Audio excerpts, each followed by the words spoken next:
Inihahanda na ng Department of Social Welfare and Development ang mga reklamo laban sa mga nanloob at kumuha ng relief goods sa kanilang tanggapan sa Davao City.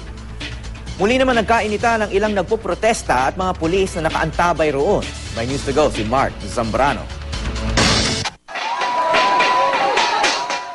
Kasunod ng pagpasok at pagkuha ng mga relief goods sa DSWD Regional Office sa Davao City ng ilang biktima ng Bagyong Pablo sa Davao Region, naghigpit na ang pulisya. Tumanggi kasing umalis sa mga biktima at mga kasamang ralista hanggat di raw na ibibigay ang pinangako sa kanilang 10,000 sako ng bigas ng DSWD.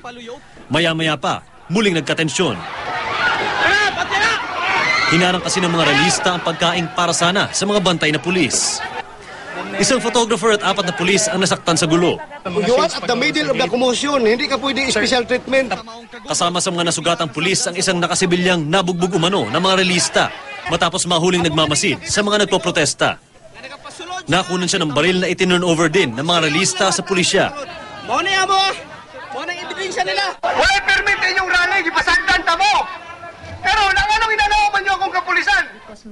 Sa ngayon ay hinihanda na raw ng DSWD ang mga reklamong posibleng ihain laban sa mga nanloob sa kanilang opisina kung saan natangay ang may 3,000 food pack, 116 na sako ng bigas, 600 kahon ng noodles at 300 kahon ng kape.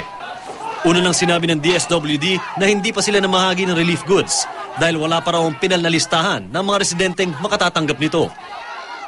Naawa po kami sa mga biktima. May mga nangundyok dito at sabi po ni Dinky Suleiman, kakasuhan namin kayo.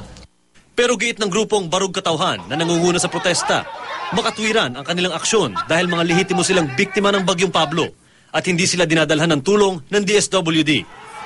Giit pa ng grupo, hindi raw sila binayaran o pinilit na magtungo sa DSWD office. Pinapasok na sa opisina ng DSWD ang ilang miyembro ng Barug Katauhan para sa isang dialogo. Mark Zambrano, GMA News.